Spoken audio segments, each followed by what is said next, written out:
এখানে আমি রান্না করব মুরগির কলিজা আর পাংড়া ভুনা। আসসালামু আলাইকুম বন্ধুরা, কেমন আছেন? আশা করছি আপনারা সবাই ভালো আছেন। এদিকে কলিজা পাংড়া আমি ভালো করে ধুয়ে রেখে দিয়েছি। পেঁয়াজ কুচি আর টমাটোর কুচি, আদা রসুন বাটা আর জিরে, শুকনো লঙ্কা। কড়ার মধ্যে আমি সরষের তেল দিয়ে দিয়েছি। তেল এদিকে গরম হয়ে গেছে। তেলের মধ্যে আমি জিরে, শুকনো লঙ্কাটা দিয়ে দিয়েছি। দিয়ে হালকা নাড়াচাড়া করে নেব। নাড়াচাড়া করার পরে এদিকে আমি পেঁয়াজ কুচিটা দিয়ে দেবো। পেঁয়াজ কুচিটা দেওয়ার পরে আদা রসুন বাটাটাও দিয়ে দেবো। সব একসঙ্গেই দিয়ে দেবো। দিয়ে এর মধ্যে আমি গুঁড়ো মশলাগুলোও দিয়ে দেবো। দিয়ে একসঙ্গে কষিয়ে এর মধ্যেই আমি পাংড়াগুলো দিয়ে দেবো। ভালো করে মশলাটা কষাবো নি, পাংড়াগুলো দিয়ে একসঙ্গে কষাবো। পেঁয়াজগুলো আমি দিয়ে দিয়েছি। দিয়ে ভালো করে দিকে আমি লাল লাল করে কষিয়ে নিচ্ছি। তারপরে আমি আদা রসুন বাটাটা দিয়ে দিলাম। আদা রসুন বাটাটা দিয়ে আমি হালকা নাড়াচাড়া আবার করে নেবো। আদা রসুন বাটা এদিকে দেওয়া হয়ে গেছে। এবার আমি হালকা মশলাটাকে কষিয়ে নেবো। মশলাটা হালকা কষানো হয়ে গেলে আমি গুঁড়ো মশলাগুলো দিয়ে দেবো।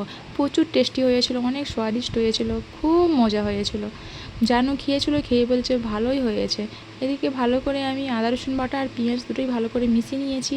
এর মধ্যে আমি গুঁড়ো মশলাটা দিয়ে দেবো। লঙ্কা গুঁড়ো, হলুদ গুঁড়ো আর পরিমাণ মতো নুন। এদিকে লঙ্কা গুঁড়ো দিয়ে দিয়েছি। এর মধ্যে আমি এবার হলুদ গুঁড়োও দিয়ে দিলাম। দিয়ে এবার নুনটাও দিয়ে দিলাম। দিয়ে এবার আমি দুটো ভালোভাবে মিশিয়ে ভালো করে এটাকে কষিয়ে এর মধ্যে আমি ধুয়ে রাখা পাংড়াগুলো দিয়ে দেবো।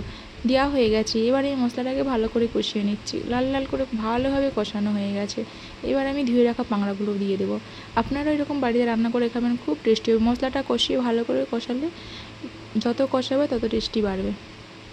এদিকে আমি ধুয়ে রাখা পাংড়াগুলো ওর মধ্যে দিয়ে দিলাম। দিয়ে ভালো করে 2-3 বার আমি কষবো, ঢাকনা দেবো, কষবো, ঢাকনা দেবো। পাংড়া আর কলিজাগুলো দেওয়া হয়ে গেছে। এবারে আমি ভালো করে এটাকে কষিয়ে নিচ্ছি। খুব সুন্দর লাল লাল লাল লাল করে এদিকে কষানো হয়ে এসছে।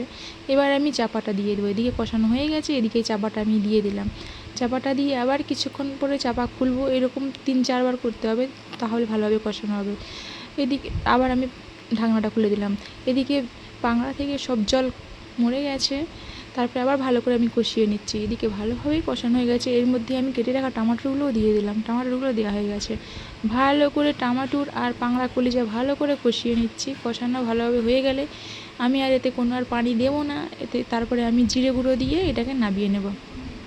আবার কিছুক্ষণের জন্য আমি চাপা দিয়ে রেখে দিয়েছি। চাপা খুলে আবার আমি দেখব কেমন হয়েছে।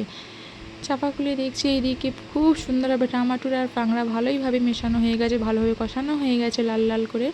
এবার আমি এতে জিরে গুঁড়া দিয়ে বন্ধ করে দেবো। খুব টেস্টি হয়েছিল। এদিকে জানু খেতে বসে গেছে, বলছে আমাকে তাড়াতাড়ি দাও। বাড়িতে আজকে খিচুড়িও হয়েছিল, খিচুড়ি পাংড়ার কলিজা কষা।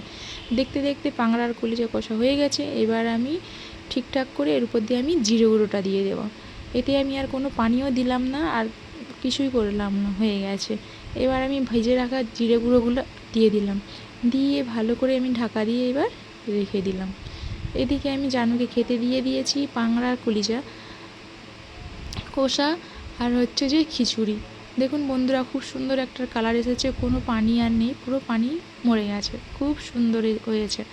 এদিকে জানু খেতে বসে গেছে খিচুড়ি আর কলিজা পাংড়া কষা। ও খাচ্ছে, আমি বলছি কেমন হয়েছে, ও আমাকে বলছে ভালো হয়েছে। হাসছে, আমাকে বলছে, দেখাচ্ছে, বলছে গুড গুড, আমাকে এমন করে দেখাচ্ছে। খুব টেস্টি হয়েছিল, অনেক ভালো লেগেছিল, বলছে অনেক ভালো হয়েছে। আজকে দুপুরের খাবার ছিল খিচুড়ি আর কলিজা পাংড়া কষা। কেমন হয়েছে বন্ধুরা জানাবেন, আর আপনারা সবাই ভালো থাকবেন।